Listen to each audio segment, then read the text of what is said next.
मैं सो गई बस में बैठ के 5 बजे, और 6 साढ़े 6 बजे मेरा एक्सीडेंट हुआ। क्या हुआ कुछ पता नहीं है, कैसे हुआ कुछ पता नहीं है, सिर्फ फोटोज देखे।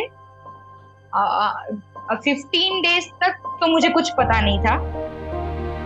फिर मैं कोमा में चली गई थी, वो भी नहीं पता है। पैर काटा वो भी पता नहीं है। 2 टाइम एम्पुटेशन हुआ वो भी पता नहीं है। लोग मिले वो भी पता नहीं है।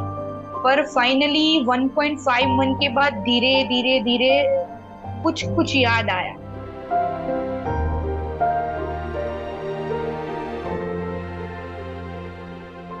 मैं बहुत रोई, जोर जोर से चिल्लाई।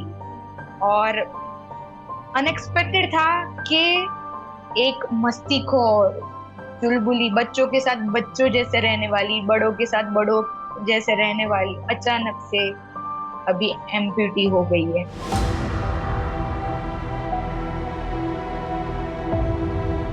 तो बहुत रोना आता था। सुसाइड नोट भी लिख दिए थे बहुत टाइम के, अभी नहीं जीना है, मेरी लाइफ खत्म हो गई। लोग तो बोलते हैं कि तू कुछ करेगी, एम्प्यूटी है, ये है वो है। पर वो लोगों के जैसे लेवल पे पहुंचने के लिए मेरे में तो कुछ होना चाहिए ना।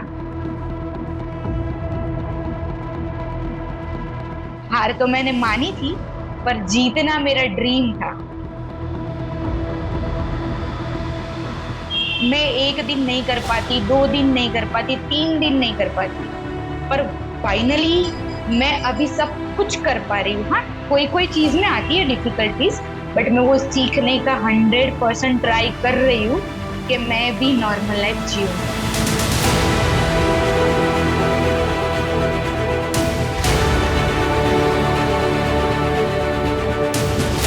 मैं स्टॉल से शॉप पे आ रही हूँ, और मेरा ड्रीम है कि मेरे जैसी जितनी भी लड़कियां या लड़के हैं एम्प्यूटी हुए हैं, उनको मैं, मुझे जैसे लोगों ने हेल्प किया वैसे मैं उन लोगों को खुद को अपना सेटअप चालू करके दूंगी।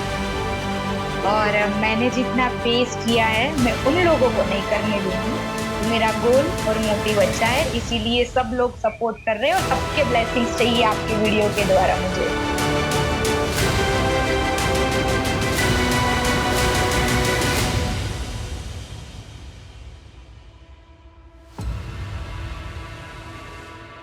Hello, good evening. Good evening. आपको आवाज आ रही है? हाँ sir. Good evening Neha ji, कैसी हैं आप? मैं मस्त हूँ सर, आप कैसे हैं? बिल्कुल, बहुत बढ़िया। और आपसे आज बात करके बहुत अच्छा लग रहा है। आपकी कहानी पढ़ थैंक के बहुत यू। अच्छा लग रहा है। Welcome to the heroes of the society. और थैंक यू। मैं अपने ऑडियंस को बता दूं कि नेहा जी हमारी हीरो हैं। और वो इसलिए क्योंकि आपने लाइफ के जो चैलेंजेस है उनको चैलेंज किया, और लाइफ के चैलेंजेस को चैलेंज करके आपने अपना एक डायमेंशन क्रिएट किया। तो नेहा जी, सबसे पहले मैं आपको आपके बारे में अपने दर्शकों को बताऊं उससे पहले मैं चाहूंगा कि आप अपनी एक कहानी शुरू करें, अपनी कहानी बताएं कि आज जिस हम हीरो से बात कर रहे हैं, जो आज हजारों लाखों लोगों के लिए एक प्रेरणा है, एक जो है मोटिवेशन है। और खासतौर पे वो सभी लोग जो कहते हैं कि काश हमारे पास ये होता तो हम ऐसा कर देते या वैसा कर देते, या जो अपने चैलेंजेस को बहुत बड़ा मानते हैं, उनके लिए आप बहुत बड़ी प्रेरणा स्रोत हैं। और अपनी कहानी आप कहें। और खासतौर पे कुछ कामों को लड़कों के लिए बड़ा आरक्षित माना गया कि भाई ये लड़कों का काम है, और हमारी आंखें वैसा देखती भी हैं।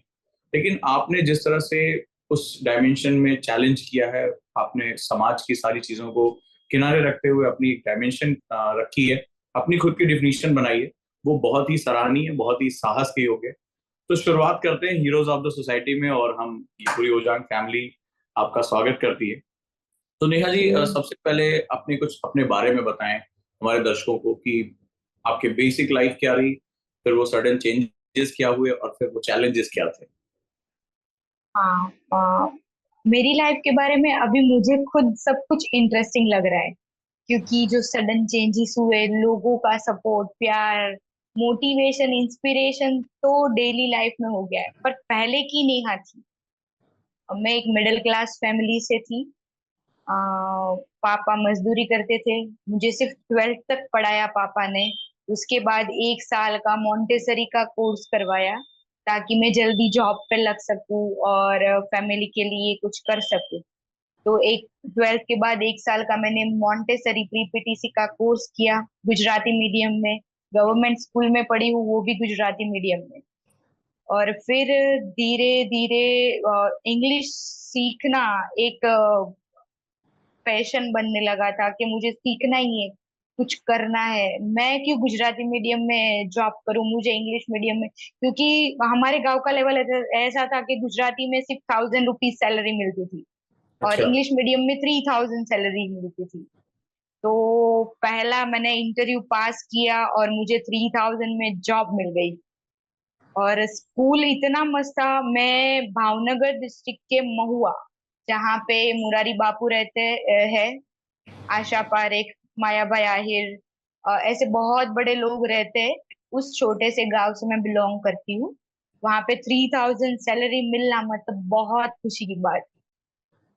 और वहां से मैंने अपनी जर्नी चालू की।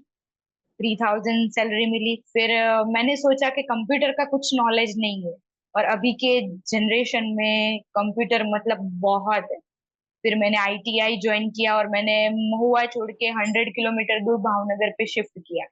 वहां पे मैं जॉब करती थी और आईटीआई करती थी। 1 साल का वो कोर्स किया। अभी इंग्लिश और कंप्यूटर मेरे लिए बहुत इजी था। हाँ, सिर्फ फ्लुएंसी नहीं थी, पर समझ सब आ रहा था, करना भी था। फिर 5000 7000 से जॉब आगे बढ़ने लगी, फैमिली चलने लगी। फैमिली को थोड़ा थोड़ा सपोर्ट किया, पापा और भाई को पढ़ाने में थोड़ा सपोर्ट किया, और फाइनली मेरी लास्ट जॉब एक्सीडेंट के टाइम पे गांधीनगर में थी, आईसीएससी बोर्ड में, pre primary teacher. I was earning 30,000 at that time. 3000 से 30,000 तक का सफर क्या बहुत बात। अच्छा जा रहा था। बहुत खुश थी लाइफ मैं। बिल्कुल सेट थी। हाँ, बहुत सेट थी। खुद का मकान बुक करवाया था लॉकडाउन में। अचानक से लॉकडाउन आ गया। लोन पास करने के लिए ट्राई कर रहे थे। 30 साल से हम किराए के घर पे रह रहे थे।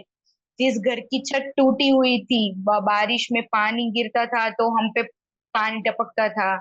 हम्म। वैसी लाइफ थी। घर पे ना फ्रिज, टीवी, वॉशिंग मशीन, कुछ भी नहीं था, एक भी लग, इवन ब्लेंडर भी नहीं था। तो इत, अच्छी लाइफ स्टार्ट हुई थी। घर पे शिफ्ट होना था। 7 जुलाई को मेरे घर पे हमने मुहूर्त किया, और 17 जुलाई को मेरा एक्सीडेंट हो गया। जिस घर के सपने देखे थे उस घर में अभी मैं खुद अपने पैरों से चल नहीं पा रही हूँ। प्रोस्थेटिक से चलना, पर ठीक है, घर हो गया, वही मेरे लिए बड़ी बात है। और 17 जुलाई को मैं होम लोन के लिए जा रही थी अहमदाबाद से महुआ। हम्म। और उस टाइम पे मेरी बस, गवर्नमेंट बस में थी मैं, पहली सीट पे बैठी थी। और वो, मैं नींद में थी क्योंकि मैं सैटरडे संडे छुट्टी रहती है, तो मैं लेट उठती हूँ, पर मुझे 10 बजे बैंक पहुंचना था, तो मैं सो गई बस में बैठ के 5 बजे। और 6 साढ़े 6 बजे मेरा एक्सीडेंट हुआ। क्या हुआ कुछ पता नहीं है, कैसे हुआ कुछ पता नहीं है। सिर्फ फोटोज देखे। और 2 महीने के बाद जब मैं होश में आई तब पता दो चला कि महीने मैं तक आप कोमा में। बेहोश थी? 15 डेज तक तो मुझे कुछ पता नहीं था। फिर मैं कोमा में चली गई थी, वो भी नहीं पता है। पैर काटा वो भी पता नहीं है। 2 टाइम एम्पुटेशन हुआ वो भी पता नहीं है। लोग मिले वो भी पता नहीं है। पर फाइनली 1.5 मंथ के बाद धीरे धीरे धीरे कुछ कुछ याद आया। क्योंकि मैं, मेरा सोडियम लो हो गया था, 11 बोतल खून चढ़ाया था, आईसीयू में थी, कुछ याद नहीं था। इन्फेक्शन बढ़ने की वजह से मेरा पहले 50% लेग काटा, फिर 80% काटा, क्योंकि मुझे कुछ पता नहीं था। और फिर 1.5 महीने के बाद जब हॉस्पिटल में मुझे पता चला कि मेरा पैर नहीं है, तब मैं बहुत रोई, जोर जोर से चिल्लाई। और अनएक्सपेक्टेड था कि एक मस्तीखोर, चुलबुली, बच्चों के साथ बच्चों जैसे रहने वाली, बड़ों के साथ बड़ों जैसे रहने वाली, अचानक से अभी एम्प्यूटी हो गई है। तो फिर लोग मिले, सबने बोला सुधा चंद्रन मैम है, उनकी फोटोज दिखाई। अरुणिमा सिन्हा मैम है, उनकी फोटोज दिखाई। गुजरात में हमारी मानसी जोशी मैम है, जिन्होंने पद्मश्री अभी भी जीता है या गोल्ड मेडलिस्ट है, उनकी फोटोज दिखाई। तो मैंने भी सोचा 2 दिन रोने के बाद कि चलो कुछ करेंगे। पैर नहीं है, पर वैसे भी मुझे जॉब नहीं करनी थी। टीचिंग की जॉब तो मैं फैमिली चला रन करने के लिए ही कर रही थी, सिर्फ घर पे इनकम के लिए ही कर रही थी। मुझे कुछ तो बड़ा करना था। पर अगर एम्पुटेशन नहीं हुआ होता तो मैं आज यहाँ पे नहीं होती। तो फिर अपने आप को मोटिवेट किया, बोला एवरेस्ट जाऊंगी, क्राउड फंडिंग किया, डोनेशन इकट्ठा किया, अच्छा वाला लेग बनवाया। फिर लोग मुझे मिलते गए तो बोला कि क्यों कंपटीशन है तुम्हारा अरुणिमा सिन्हा मैम के साथ। मैंने बोला नहीं। तो बोले तुम्हें क्यों एवरेस्ट जाना है, वो गई इसलिए तुम्हें भी जाना है? तुम्हारे में क्या है वो ढूंढो पहले। नेहा कौन है, नेहा को क्यों बनाया है, तुम्हें क्या गॉड ने बात। क्यों ऐसा गिफ्ट दिया है, एम्प्यूटी क्यों बनाया है तुम्हें? हर इंसान अपने आप में खास होता है। हाँ। तो 2 महीने के बाद मेरा लास्ट प्लास्टिक सर्जरी हुआ, क्राउड फंडिंग चालू था। फिर लोग मिलते गए, एवरेस्ट एवरेस्ट एवरेस्ट तो चल रहा था। पर फाइनली जब मैं होश में आई, ये मेरा पूरा फेस है वो 2 पार्ट में डिवाइड हो गया था। पूरे फेस में 25 स्टिचेस थे। यहाँ पे फ्रैक्चर था, छोटे मोटे हर जगह पे स्टिचेस थे। सर पे शीशा घुसने की वजह से मेरी कंडीशन 6 मंथ तक बहुत क्रिटिकल थी। मैं उठ नहीं पा रही थी। और फिर धीरे धीरे मैंने घर की चार दीवारी पे मैं डिप्रेशन में आ गई थी। मैं रात को 1 बजे अकेली रहती थी तो चाय पीने निकल जाती थी, खाना खाने निकल जाती थी। अभी मैं एक्टिवा नहीं चला सकती, किसी की हेल्प के बगैर मैं चल नहीं सकती। तो बहुत रोना आता था, सुसाइड नोट भी लिख दिए थे बहुत टाइम के, अभी नहीं जीना है, मेरी लाइफ खत्म हो गई। लोग तो बोलते हैं कि तू कुछ करेगी, एम्प्यूटी है, ये है वो है, पर वो लोगों के जैसे लेवल पे पहुंचने के लिए मेरे में तो कुछ होना चाहिए ना, जो मुझे बिल्कुल। कुछ समझ नहीं आ रहा था। फिर हम्म। सोचा कि कहीं पे भी खड़ा हो जाना है और चाय बनानी है, क्योंकि मैं चाय की ड्रेनेज लाइन हूँ, गटर बोलते हैं जिसको। सुबह दोपहर शाम चाय चाय चाय चाय के अलावा मुझे कुछ नहीं दिखता था। तो फिर एक दिन रिवर फ्रंट के पास सब लोग खड़े रहते थे, मैं भी खड़ा रह गई और अपना एक छोटा सा टेबल लगाया, गैस स्टोव लिया और चाय बनाना चालू कर दिया। और दूसरे ही दिन से news media, newspaper, YouTube, Insta, foodies, blogger सब आने लगे अचानक से। एक्सपेक्ट नहीं था कि ये होगा। मैंने सोचा 1 महीना में चाय बेचूंगी, फिर सबको चाय पसंद आएगी, कुल्हड़ चाय में 10-10 रुपए में बेच रही हूँ, लोगों को मजा आएगा। पर दूसरे ही दिन से BMW, मर्सिडीज, थार, वरना मेरी सारी फेवरेट कार लेके दादा दादी अंकल आंटी भैया दो बच्चे स्टूडेंट सब आने लगे, गिफ्ट्स लेके, चॉकलेट्स लेके, केक लेके, और आके पहले टाइट हक करते थे कि you are an inspiration, you are motivation. और हर एक व्हाट्सएप अपने मेरा फोटो दिखाते थे कि देखो तुम्हारा मैसेज आया है इसलिए हम चाय पीने आए। और धीरे धीरे 10 दिन के बाद रोज के 3000 लोग आने लगे। बहुत अच्छे से लाइफ जा रही थी। इसलिए यूज कर रही हूँ क्योंकि रिवर फ्रंट की मेरी जर्नी थी, वो गवर्नमेंट की जगह थी, गवर्नमेंट ने मेरा स्टॉल हटा दिया। बहुत रोई उस टाइम पे। वो वीडियो भी बहुत वायरल हुआ, और सिर्फ वो वीडियो जी न्यूज की चैनल पे 40 लाख लोगों ने देखा। उस टाइम के बाद अहमदाबाद ने मुझे एज ए सेलिब्रिटी ट्रीट करना चालू कर दिया। कोई भी फंक्शन है, कोई भी बुक लॉन्चिंग है, कोई भी बर्थडे है, कोई भी इवेंट है, मुझे एज अ गेस्ट बुलाते हैं, मेरे मेरे हाथ से सारी एक्टिविटीज करवाते हैं। फिर कोई अपनी स्टॉल शॉप के बाहर मुझे जगह देता था। पर मैं एम्प्यूटी हूँ, अभी 12-14 घंटे धूप में खड़ा रहना पॉसिबल नहीं रहता था। तो 3 जगह पे अलग अलग मैंने स्टॉल शिफ्ट किया, और अभी फाइनली मेरा शॉप बनने जा रहा है। मैं स्टॉल से शॉप पे आ रही हूँ, और मेरा ड्रीम है कि मेरे जैसी जितनी भी लड़कियां या लड़के हैं एम्प्यूटी हुए हैं उनको मैं, मुझे जैसे लोगों ने हेल्प किया वैसे मैं उन लोगों को खुद को अपना सेटअप चालू करके दूंगी। और वंडरफुल। मैंने जितना फेस किया है मैं उन लोगों को नहीं करने दूंगी। तो मेरा गोल और मोटिव अच्छा है, इसीलिए सब लोग सपोर्ट कर रहे हैं, और सबके ब्लेसिंग्स चाहिए आपके वीडियो के द्वारा मुझे। बहुत बहुत ही ज्यादा, एक बहुत ही इंस्पिरेशनल स्टोरी है ये। और लाइफ में मैसेज बड़ा क्लियर है इसमें आपका कि जब इंसान खुद को खोजने लगता है तो हाँ। किस्मत भी उसे खोज ही लेती है, अगर कहा जाए राइट। तो कुछ ऐसा ही है। और आपकी लाइफ उन लोगों के लिए बहुत बड़ा मैसेज है, इसलिए क्योंकि जो लोग रुक जाते हैं, जो लोग लगता है कि सब खत्म हो गया। अब आप देखिए आप कितने अप्स एंड राइट। डाउन से, आपका पैर नहीं रहा, आपके फेस पे चोट लगी, आप डिप्रेशन में चले गए, आपने सुसाइड नोट भी लिखा। बट जिंदगी में आपको बार बार लौट कर आना था, आपको अपनी चीज बतानी थी, और आपने वो किया। और फिर उसके बाद ऐसा भी नहीं कि सक्सेस मिलने के बाद जिंदगी ने आपको छोड़ दिया, वो फिर हाँ। से आपकी जो टी स्टॉल है उसको हटा दिया गया। लेकिन आपने एक चीज दिखाया कि सफर जो होता है, यानी यात्रा, जर्नी जो होती है, वो पैरों से नहीं, हौसलों से होती है। राइट। जर्नी जो है एग्जैक्टली वो राइट। हौसलों से होती है। अगर इंसान के पास हौसला है तो वो पैरों का मोहताज नहीं है, ये बात तो तय है।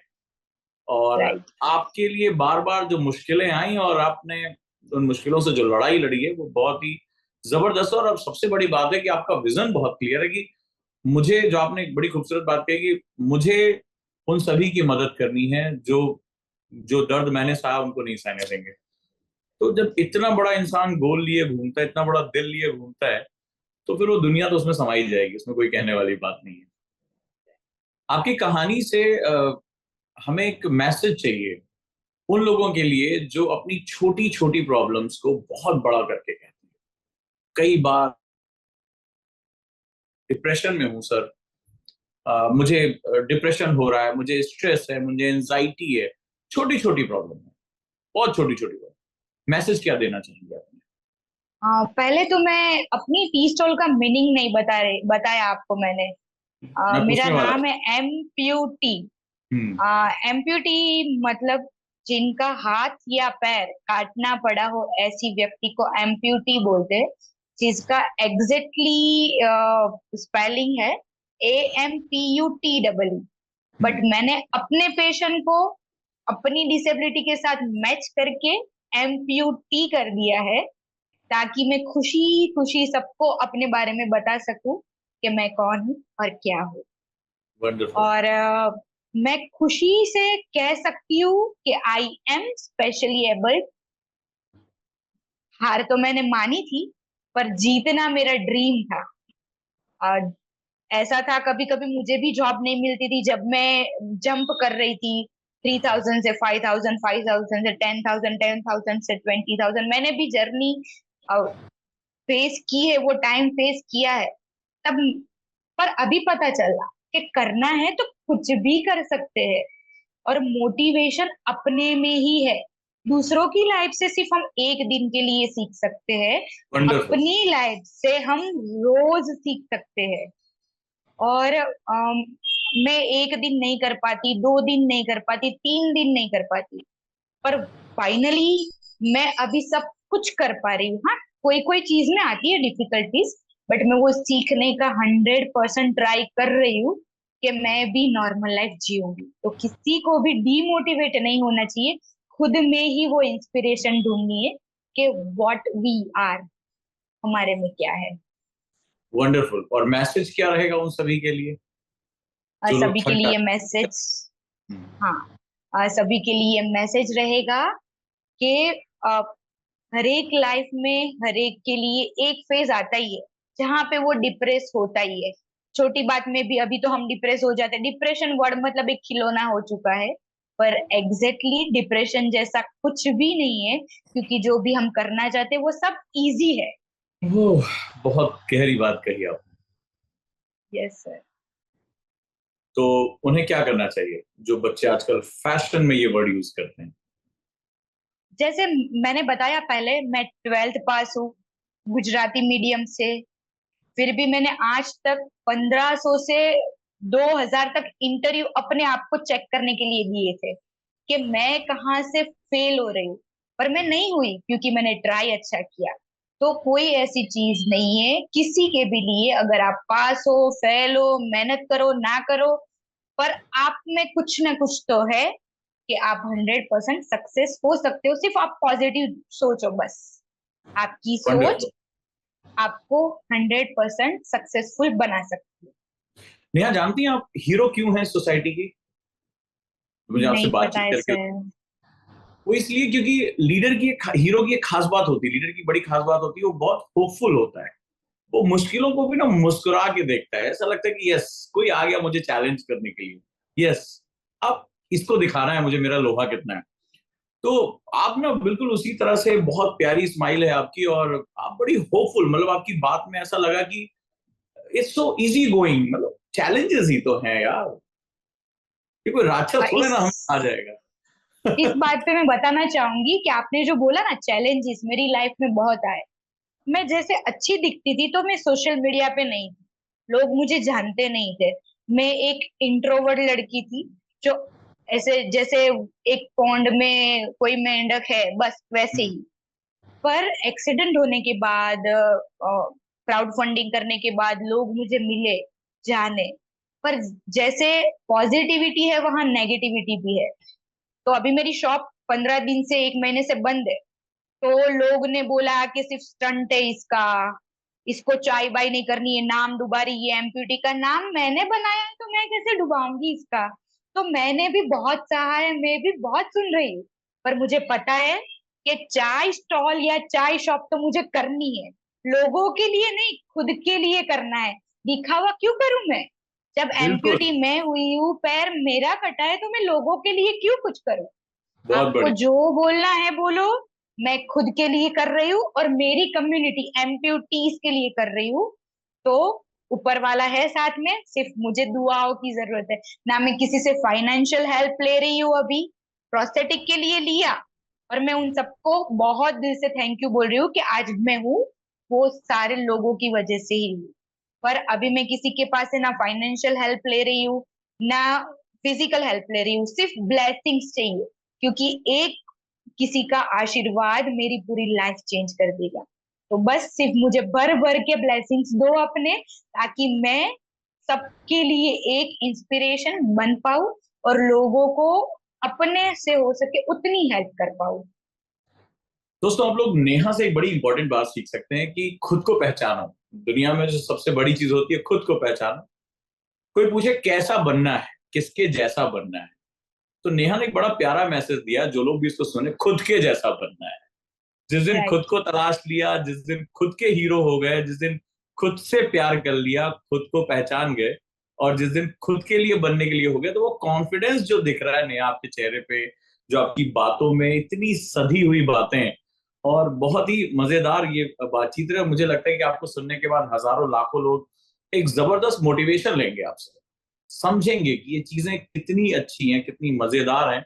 और खासतौर पे हमारी बच्चियां बड़ी मुश्किलों का सामना करते हुए पढ़ाई करती हैं, काम करती हैं, और कई बार उनको लगता है कि वो हालात के सामने जो है वो समझौता कर लेती है।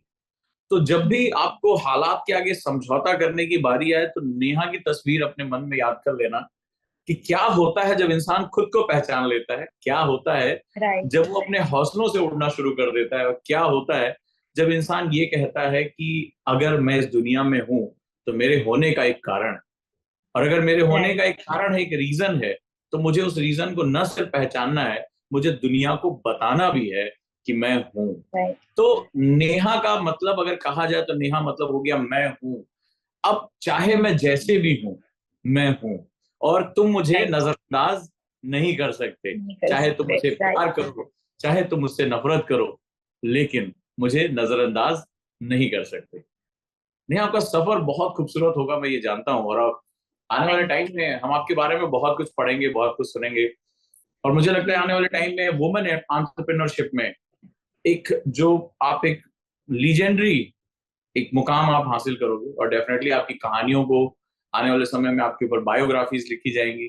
आपके इस हौसले पर बहुत कुछ सेमिनार्स होंगे, व्याख्यान होंगे, और जनरेशन्स को आप जो है प्रभावित करते रहेंगे। इसी उम्मीद के साथ पूरी रुझान फैमिली की तरफ से आपको बहुत बहुत शुभकामनाएं, आपकी नई थैंक शॉप यू। के लिए, नई यात्रा के लिए।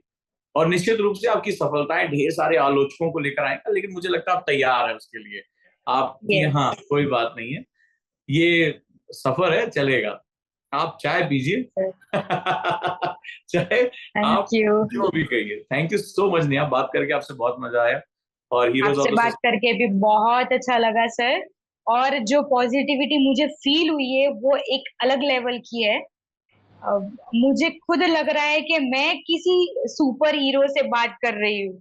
ये कुछ ज्यादा हो गया, लेकिन हाँ ये मैं जरूर कहूंगा कि वास्तव में आप हीरो हैं, और मेरा बस काम है हमारे हीरोज को उन लोगों तक पहुंचाना जो आने वाले समय के हीरो बन सकते हैं, आपसे प्रेरणा ले सकते हैं, आपके साथ जुड़ सकते हैं। Thank you so much. Thank you. Thank you sir. Thank you.